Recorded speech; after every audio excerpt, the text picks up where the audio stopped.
Hey guys, it's Jen. Welcome back. Today we're going to be talking about classic drugstore products. I've gotten a lot of requests over the past couple of months to talk about products that are just found in your local drugstores, things that you don't have to order online, that you can just run to the store and get really quickly. So I definitely plan to include those types of products in my videos this month. But today I wanted to focus on classic drugstore products. So these are ones that have been around for a really long time, things that we tend to forget about when something new and exciting comes out. But these are just my tried and true favorites that I would recommend to you guys, even if they just launched today. And most of them, if not all of them, are dupes for higher end products as well. So that's kind of just a little bonus. So why don't we go ahead and jump in and get started. Okay, so first let's start out with primers, and I'm sure you guys already know what I'm going to say. It's the L'Oreal Studio Secrets Magic Perfecting Base. I love this stuff, and I have since it came out in 2010. I went back and looked it up. This has been around for 10 years, and I've been using it for 10 years. I remember seeing it when it first launched in the stores and being so excited about it and writing blog posts about it back in the day. So this has just been such a tried and true favorite for that long. There's no other primer that smooths out pores and fine lines like this one does, and I definitely have more of that going on now than I did 10 years ago, so I'm hooked on this even more. I've been through countless jars of it. It just has this really nice whipped texture that just melts into your skin and fills in all the little cracks like spackle, so it just makes for a very, very smooth canvas. I love how foundation looks on top of it, and dupe wise it's actually very similar to the Tarte Timeless Smoothing Primer. They have a very similar consistency, although I do think the L'Oreal one feels slightly more hydrating while the Tarte one feels slightly more dry, but I like them both and I feel like they do the exact same thing as far as pore smoothing and pore filling and fine line filling. This one is just a whole lot cheaper. Another primer that I don't hear anybody talking about anymore is the L'Oreal Magic Lumi Primer. This one launched back in 2011, and I definitely remember doing a blog post on this one because it was my most popular post at the time. It's funny because I remember my husband used to kind of check behind the scenes and see how my blog was doing, and he would look to see how many views I was getting per post, and this post was the one that kind of like skyrocketed my blog and like put it in front of more people, because at the time that this launched, everybody was searching for it, and my blog was like one of the first ones to talk about it. So often when I was sitting there at night doing a blog post, my husband would say, "You have to find your next Magic Lumi." He would always say that, and we still joke about it to this day every time he sees this on the counter. So anyway, this is a light reflecting primer. It's really beautiful, and I used to just put it all over my face and then put foundation on, but these days I don't really want too much glow going on, so the way that I like to use this is to put it on before foundation if I'm wearing like something more sheer that this can kind of poke through, and it just gives me that highlighted effect without having to put a highlighter on top. Or you can also take this and just dab it on your cheekbones once your foundation is set, and it also just is a really nice, beautiful, subtle glow. And what it reminds me a lot of is the VDL Lumi Layer Primer, and I sometimes kind of wonder if that's what they were going for because they both have Lumi in the name. So I don't know if this was out at the time or if this is newer than this one, but they have a very, very similar effect. So when you look at the two side by side, when you first pump them out, they look like a white color, but then as you blend them, I think the VDL one is definitely different. It has kind of more of a pink tone to it, while the Lumi looks a little bit more golden. And also I think the Magic Lumi is a little bit more shimmery. So color-wise they're not the same, but you end up using them in the same way, and the Magic Lumi is so much more affordable, and I really love it just as much as the VDL. Another product that launched in the Magic Lumi line in 2011 was the Magic Lumi Highlighter. So this one is kind of like a highlighter slash concealer, and it's a really close dupe for YSL's Touche Éclat. So it's not going to give you a ton of coverage, but it is great for highlighting your under eye area or anywhere on your face when you just want to kind of brighten things up a little bit. If your foundation mainly takes care of any darkness or redness and you really just want to add like that brightness, this is amazing for that. So I have mine in the shade Fair, and the formula is so creamy. It doesn't look cakey when you put it on. It's again very, very similar to the YSL in that way. And even though it's called Lumi, it doesn't have any glitter or glowiness to it. It really just helps to brighten up your skin and just make it look like alive and healthy. And you can use this all over your face, anywhere where you want to just brighten things up a little bit. So this is another great one that I feel like nobody talks about anymore. Another concealer I've been using for 10 years now, ever since it launched in 20 2010 is the Maybelline Fit Me Concealer. Isn't it crazy that it's been around for that long? But I love it so much. It is the perfect concealer. It's my absolute favorite drugstore concealer because of how smooth and creamy it is. And again, it doesn't settle into fine lines. It doesn't crease on me, although to be fair, I have really dry skin and almost nothing creases on me, but I just love how smooth this looks. And I think now that I have more fine lines under my eyes, I'm really looking for something that's not going to look cakey or dry, and this doesn't. It's very, very fluid and natural looking, yet at the same time it gives a great coverage. A lot of people say that this is a dupe for the NARS Radiant Creamy Concealer, and I would definitely agree with that. It has a very, very similar texture. So I have mine in the shade 5 Ivory, and it's a little bit too light for me. I bought this one recently because they did come out with new shades, and I think I'm probably going to go back to Fair, which is the one I was wearing before, because I think this one is just a little too light. I can still make it work, but it makes my under eye area a little bit too bright, so I'm definitely going to go back to the old shade next time.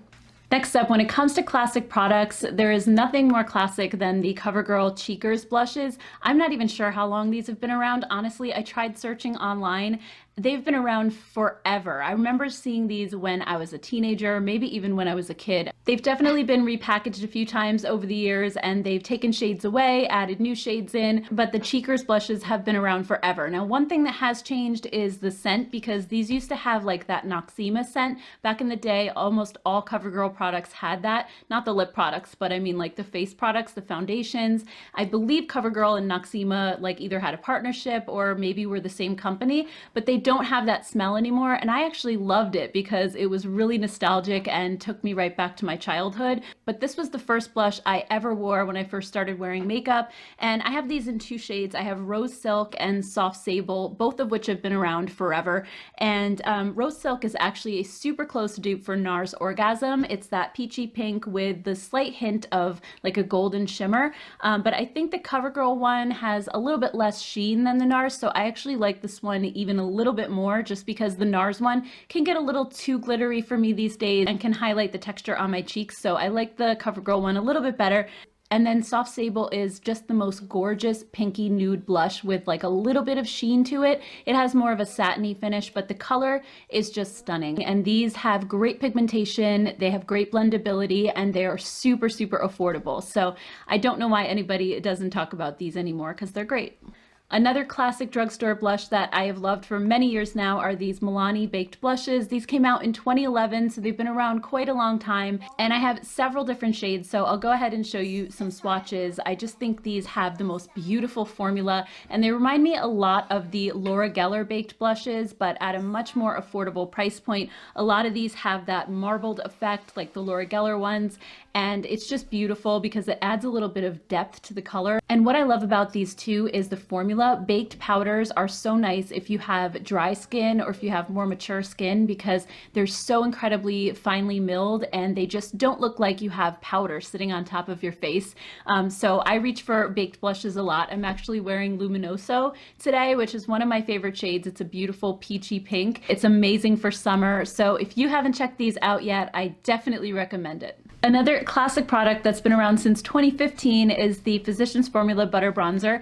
This is one of my favorite bronzers of all time. I just keep going back to it. I love this color, which is just called bronzer, but they do have a bunch of additional colors that they've come out with now over the past few years, and it's just like the smoothest, silkiest bronzer formula ever. I love how it blends. It never looks muddy on me at all, and the formula is also a little bit more moisturizing. It contains butters, so if you have really dry skin, it's another great option. It doesn't like look powdery when it's sitting there. I can dust it all over my face and it still looks really, really good. The only downside to this bronzer is that it does have kind of a coconut scent to it, but I find that it goes away once I apply it to my face. I don't smell it anymore. And a lot of people say that this shade bronzer is a close dupe for Benefit's Hoola, and I definitely think they are very close. I don't think they're exact dupes, but if you like the color of Hoola, just how it's not too orange and it's not cool toned, it's kind of somewhere right in the middle, like that perfect bronze color, then I think you'll like this one just as much because it's very, very similar.